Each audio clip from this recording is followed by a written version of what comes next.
और इस वक्त की अहम खबर आपको बता दें कि आज प्रधानमंत्री नरेंद्र मोदी ने मन की बात कार्यक्रम को संबोधित किया है। 127वां उनका एपिसोड रहा और हर महीने के आखिरी रविवार को इसका प्रसारण किया जाता है। कई मुद्दों पर उन्होंने बातचीत की, खास तौर पर उन्होंने जीएसटी का जिक्र आज मन की बात कार्यक्रम के तहत किया है। इसके अलावा आपको ये भी बता दें कि देश विदेश के तमाम लोगों के साथ में प्रधानमंत्री नरेंद्र मोदी ने अपने विचार साझा किए। तो बेहद खास एपिसोड आज 127वां प्रधानमंत्री नरेंद्र मोदी का रहा और उन्होंने कई बातें कही। उन्होंने ये भी कहा कि पिछले साल लखनऊ में all India police duty meet में कई तरह के इंसिडेंट्स रहे जिन्होंने जो है अपना ध्यान खींचा है। और आपको बता दें कि प्रधानमंत्री नरेंद्र मोदी ने कई बातें कही है, देश विदेश के लोगों के साथ में अपने विचार साझा किए। रेडियो शो मन की बात का 127वां एपिसोड था, जो हर एपिसोड से, जैसा कि हर एपिसोड में आप कुछ नया सुनते हैं प्रधानमंत्री नरेंद्र मोदी के मन की बात को लेकर के। और आज के एपिसोड में जो खास तौर पर जिक्र रहा वो जीएसटी का रहा और साथ ही पौधारोपण पर भी उन्होंने बात कही, एक पेड़ मां के नाम। और आप लगातार देख रहे हैं कि राजस्थान में किस तरह से हरियालो राजस्थान को लेकर के जिक्र हुआ और पौधारोपण पर फोकस किया गया। तो कहीं ना कहीं आज 127वें एपिसोड में भी पौधारोपण पर भी जिक्र हुआ है। और आपको पता है कि आखिरी रविवार को प्रधानमंत्री नरेंद्र मोदी मन की बात कार्यक्रम जरूर करते हैं।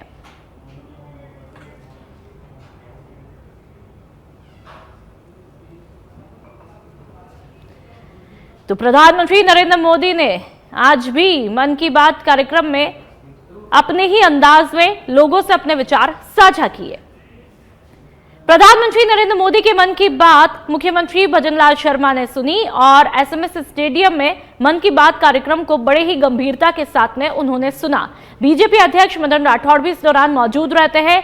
राज्यवर्धन सिंह राठौड़ सहित कई मंत्री उनके साथ में मौजूद रहे। ये तस्वीरें भी आप देख सकते हैं। प्रधानमंत्री नरेंद्र मोदी के मन की बात को सुनते हुए ये तमाम दिग्गज मुख्यमंत्री भजनलाल शर्मा के साथ में राज्यवर्धन राठौड़, तो वहीं बीजेपी के प्रदेशाध्यक्ष मदन राठौड़ भी आगे की पंक्ति में। तमाम लोग यहां पर आते हैं, बड़े बड़े दिग्गज आते हैं और प्रधानमंत्री नरेंद्र मोदी के मन की बात कार्यक्रम को बड़े ही गंभीरता के साथ में सुनते हैं। 127वां ये एपिसोड प्रधानमंत्री नरेंद्र मोदी का है और हर महीने के आखिरी रविवार को प्रधानमंत्री नरेंद्र मोदी मन की बात कई सालों से करते आ रहे हैं। कई मुद्दों पर उनका फोकस रहता है, लेकिन खासा फोकस की मैं बात करूं तो जीएसटी पर उन्होंने खास तौर पर अपना ध्यान खींचा है और जीएसटी सुधार का जिक्र उन्होंने किया। ये तमाम वो चेहरे जब मन की बात कार्यक्रम को सुनते हैं, समझते हैं और इस दिन का सभी, चाहे वो आम हो चाहे वो खास हो, सभी लोग इंतजार करते हैं।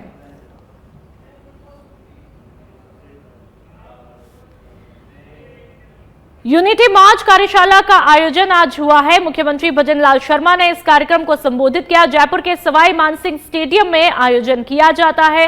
तस्वीरें आप खुद देख लीजिए। बीजेपी प्रदेश अध्यक्ष मदन राठौड़ यहां पर मौजूद रहते हैं। तस्वीरों में मंत्री राज्यवर्धन सिंह राठौड़ को भी देखा जा सकता है। तो वहीं के विश्नोई भी मौजूद रहे। मंच की ये तस्वीरें, यूनिटी मार्च कार्यशाला का आयोजन किया जाता है और मुख्यमंत्री भजनलाल शर्मा को यहां पर साफा पहनाया जाता है और देखने में ये राजस्थानी साफा ही लग रहा है। राजस्थानी साफा, लहरिये का ये साफा है और बीजेपी प्रदेशाध्यक्ष मदन राठौड़ को भी ये साफा पहनाया जाता है। आप सब जानते हैं कि कश्मीर जब स्वतंत्र रहा तो देश में उस समय एक ऐसी स्थिति बनी थी कि कबायली आक्रमण हो गया कश्मीर पर। जब कश्मीर पर कबायली आक्रमण हुआ और कश्मीर का कबायली का मतलब पाकिस्तान के ऐसे कबायली समुदाय के लोगों ने और वहां की सेना के साथ मिलकर के और कश्मीर में प्रवेश करना शुरू कर दिया और प्रवेश करते करते आधा कश्मीर ले लिया। आज भी पाकिस्तान ऑक्यूपाइड कश्मीर के नाम से पहचाना जाता है, जो आज भी पाकिस्तान के अंदर है और वहां की जनता आज भी दुखी जीवन जी रही है। ये सर्वविदित है, कोई मैं नई बात आप सबके सामने नहीं कर रहा।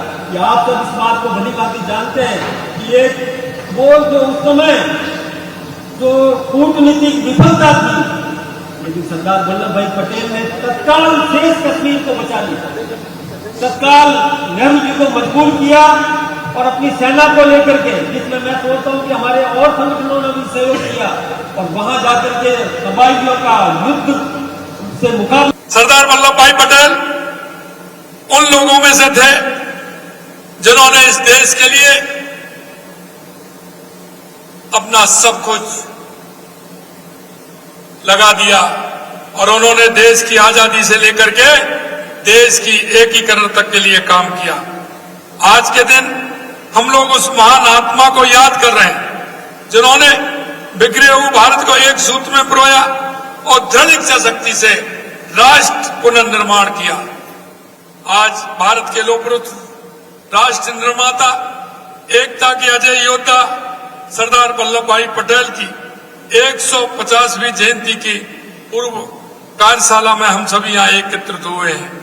सोचिए, 1.5 सदी का ये सफर, लेकिन आज भी पटेल जी के विचार, उनके आदर्श, उनका संकल्प उतना ही प्रासंगिक है जितना आजादी के ठीक बाद था, क्योंकि उन्होंने जो नींव रखी वह केवल ईंट पत्थर की नहीं बल्कि विचारों, मूल्यों और राष्ट्रीय चेतना की जीती जागती उदाहरण दे सकते हैं। साथियों, जब 15 अगस्त 1947 को जब भारत आजाद हुआ था तो एक तरफ आजादी की खुशी थी तो दूसरी तरफ विभाजन का दर्द भी था।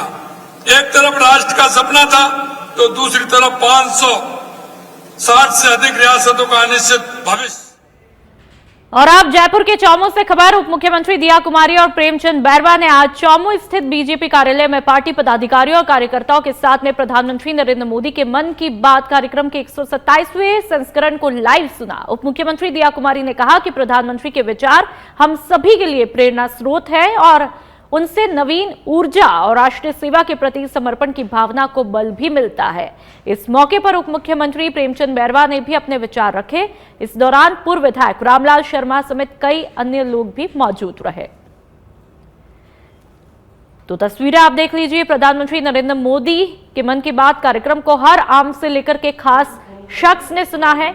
डेप्यूटी सीएम चाहे दिया कुमारी हो या फिर प्रेमचंद बैरवा हो, बड़े ही गंभीरता के साथ में प्रधानमंत्री नरेंद्र मोदी के 127वें एपिसोड मन की बात कार्यक्रम को सुनते हैं, समझते हैं। इस दौरान आम दर्शक भी यहां पर दिखाई देते हैं और ये तस्वीरें भी आप देख लीजिए। पन्ना धाय बाल गोपाल योजना के दूध पाउडर के दुरुपयोग पर सख्त कार्रवाई देखने को मिली है। बच्चों के हक का दूध पाउडर मावा फैक्ट्रियों को बेचने की शिकायत पर संज्ञान लिया गया। शिक्षा सचिव कृष्ण कुणाल ने तुरंत कार्रवाई शुरू की है। 3 सदस्यीय जांच समिति गठित की। समिति 4 दिन में विस्तृत रिपोर्ट भी देगी। प्रारंभिक जांच में दोषी पाए गए 5 शिक्षकों को निलंबित किया गया। शीला बलाई, सुरेश कुमार, मंगला राम, पप्पा राम गुदारा और राजेश मीणा निलंबित किए गए। 3 सदस्यीय जांच समिति का गठन किया गया और अब ये समिति 4 दिन में पूरी तरह से अपने रिपोर्ट देगी। एक विस्तृत रिपोर्ट खाका तैयार किया जाएगा, उसके बाद ये समिति अपनी रिपोर्ट देगी। लेकिन फिलहाल प्रारंभिक जांच में दोषी पाए गए 5 शिक्षकों को निलंबित किया गया है। नाम भी आप देख लीजिए स्क्रीन पर। शीला बलाई, सुरेश कुमार, मंगला राम, इन तमाम शिक्षकों को निलंबित किया गया है। पन्ना धाय बाल गोपाल योजना के दूध पाउडर के दुरुपयोग पर सख्त कार्रवाई देखने को मिली है। बच्चों के हक का दूध पाउडर मावा फैक्ट्रियों को बेचने की शिकायत पर संज्ञान लिया गया, एक्शन लिया गया है और तुरंत कार्रवाई शुरू की। शिक्षा सचिव कृष्ण कुणाल ने कार्रवाई को शुरू किया है। 3 सदस्यीय जांच समिति का गठन किया जाता है। और ज्यादा जानकारी के लिए पॉलिटिकल एडिटर लाल सिंह फौजदार हमारे साथ में फोन लाइन पर जुड़ चुके हैं। लाल सिंह, पहले समझना चाहेंगे क्या कुछ पूरा मामला है? देखिए पूनम, ये बेहद गंभीर मामला है। दरअसल ये पूरा मामला जुड़ा हुआ है पन्ना धाय बाल गोपाल योजना के तहत जो दूध का पाउडर दिया जाता है उसको लेकर, जो बच्चों के नाम पर आता है, लेकिन वही गुरुजन जिनके ऊपर बच्चों के भविष्य बनाने की जिम्मेदारी होती है, उसी दूध को बच्चों को ना देकर उसका बेचान कर रहे थे, उसको बेच रहे थे, यानी कि बच्चों के हक को तो मार ही रहे थे, साथ ही आप उस दूध को बेच करके खुद कमाई भी कर रहे थे। इतने गंभीर मामले का जैसे ही उजागर हुआ, मुख्यमंत्री भजनलाल शर्मा ने इसको गंभीरता से लिया कि किस तरह ये जो पूरा मामला है इसको निपटाया जाए, साथ ही जो लोग इसमें दोषी हैं, जो सामने आए, उनके खिलाफ कार्रवाई की जाए। लिहाजा एक 3 सदस्यीय कमेटी का गठन किया गया अनुपुर, और इसके साथ ही तुरंत जो प्रभाव से दोषी पाए गए उनमें 5 शिक्षकों को निलंबित कर दिया गया। शील बलाई है, इसके सुरेश कुमार है, श्री मंगला राम है, पप्पा राम गोदारा है, राजेश मीणा, पैदराचार्य, इनको निलंबित कर दिया गया। अभी जांच होगी, उसके बाद इस जांच के दायरे में जो भी लोग दोषी पाए जाएंगे उनके खिलाफ भी कार्रवाई की जाएगी। तो मैसेज है कि सरकार की योजनाओं का इस तरह अगर कहीं भी दुरुपयोग किया जाएगा तो उनके खिलाफ सख्त कार्रवाई की जाएगी और तुरंत कार्रवाई की जाएगी। बिल्कुल लाल सिंह, एक्शन तो हुआ है, लेकिन ये पता चल पाया ये कब से इस तरह से दुरुपयोग किया जा रहा था? देखिए, अभी ये सब जांच के बिंदु है, मतलब क्योंकि जैसे प्रारंभिक तौर पर, क्योंकि जब ये सबूत मिल गए, इन 5 शिक्षकों जिनकी मैं बात कर रहा हूँ, इनके खिलाफ सबूत मिले हैं कि दूध बेच रहे थे, अन्नदाता योजना के तहत जो पाउडर आता है उसका बेचान कर रहे थे, तो उनको तुरंत चिन्हित करते हुए उनको निलंबित कर दिया गया। लेकिन जैसे आपने कहा कितना समय, बहुत बहुत शुक्रिया तमाम जानकारियों के लिए। तो बहुत ही शर्मनाक हरकत है, जिस शिक्षा के मंदिर में तमाम शिक्षकों पर बच्चों का भविष्य संवारने की जिम्मेदारी होती है, वही बच्चों के साथ में धोखाधड़ी कर रहे हैं, बच्चों का हक मारते हैं। निकाय पंचायत चुनाव में देरी पर पूर्व सीएम अशोक गहलोत का बयान आया है। गहलोत ने बीजेपी सरकार पर संवैधानिक उल्लंघन का आरोप लगाया। कहा, डॉक्टर अंबेडकर के संविधान और सुप्रीम कोर्ट के आदेशों की अवहेलना, पंचायती राज और नगरीय निकाय के चुनाव को लेकर के उन्होंने ये बयान दिया है। समय पर नहीं करवा रही सरकार चुनावों को लेकर के पूर्व मुख्यमंत्री अशोक गहलोत पूरी तरह से हमलावर रहे। कार्यकाल खत्म होने पर भी प्रशासक नियुक्त लोकतंत्र पर चोट है, ये बात उन्होंने कही। सुप्रीम कोर्ट ने हर 5 साल में चुनाव अनिवार्य बताए थे। बीजेपी हार के डर से स्थानीय चुनाव रोक रही है। नेता लोकसभा प्रतिपक्ष के राहुल गांधी क्यों कहते हैं संविधान बचाओ? जिस प्रकार धज्जियां उड़ रही है डॉक्टर अम्बेडकर के संविधान की राजस्थान में, जिसमें साफ स्पष्ट है कि स्थानीय निकाय पंचायत के चुनाव 5 साल में करना अनिवार्य है। कई बार कई सरकारें गई है, सुप्रीम कोर्ट तक गई है चुनाव पोस्टपोन कराने के लिए, चाहे पंजाब हो, गोवा हो इत्यादि। सुप्रीम कोर्ट ने स्पष्ट कहा है कि पंचायतों के चुनाव हो चाहे स्थानीय निकाय के हों, 5 साल के समाप्त होने पर या 5 साल पे चुनाव होना आवश्यक है। ये भावना सब जानते हैं कि मुख्यमंत्री राजस्थान के और पंचायत राज मंत्री भी पंचायत राज संस्थाओं से आए हुए हैं, सरपंच के रूप में भी। उसके बावजूद भी प्रशासक बढ़ा दिए गए, पंचायतों में भी नगर निकायों के अंदर भी। दुर्भाग्यपूर्ण है कि अनावश्यक जो है समय पर चुनाव करवा नहीं रहे हैं, चुनाव हारने के डर से, और चुनाव को पोस्टपोन कर रहे हैं, अधिकारियों को प्रशासक लगा रहे हैं। तो आप सोच सकते हैं कि इससे जन समस्याएं कैसे सुलझेगी, विकास काम कैसे ठप होंगे, और माहौल जो है डेमोक्रेसी का उस पर कमजोरी आएगी। तो क्यों नहीं सरकार समय पर चुनाव करने की घोषणा करती है? अब जो उन्होंने डिले किया उसको मैं इसको कंडेम करता हूँ और दुर्भाग्यपूर्ण मानता हूँ कि ये स्थिति नहीं बननी चाहिए थी। मुझे उम्मीद है कि सरकार की सोच बदलेगी और शीघ्र ही घोषणा करेंगे चुनाव करवाने की। लाखों लोग एंजॉय करते हैं चुनाव का, लाखों लोग एंजॉय करते हैं, और वहीं से लीडरशिप भी पनपती है आगे के लिए भी। तो मुझे उम्मीद है कि सरकार जन भावनाओं को समझेगी, जनता में जो आक्रोश पैदा हो रहा है उसको समझेगी और शीघ्र निर्णय करेगी। चित्तौड़गढ़ के बेगू से खबर, अज्ञात कारणों से आग लगी है। एक के बाद एक 3 बाड़े चपेट में आए। आग की तस्वीरें आप देख सकते हैं। क्षेत्र के दौलतपुरा पंचायत के गोपालपुरा गांव का यह मामला बताया जा रहा है। बीती रात करीब 12:15 बजे अज्ञात कारणों से आग लगी। प्रकाश, शिवलाल और कालू भील के बाड़ों में आग लगी है। बाड़ों में रखी मक्का की फसल पूरी तरह से जलकर राख में तब्दील हुई। दमकल ने करीब 3 घंटे बाद आग पर काबू पा लिया है। तो ये आग की तस्वीरें दौलतपुरा पंचायत के गोपालपुरा गांव की एक घटना है। गरियाबंद पुलिस ने एक ऐसे शातिर चोर सिंडिकेट का भंडाफोड़ किया है।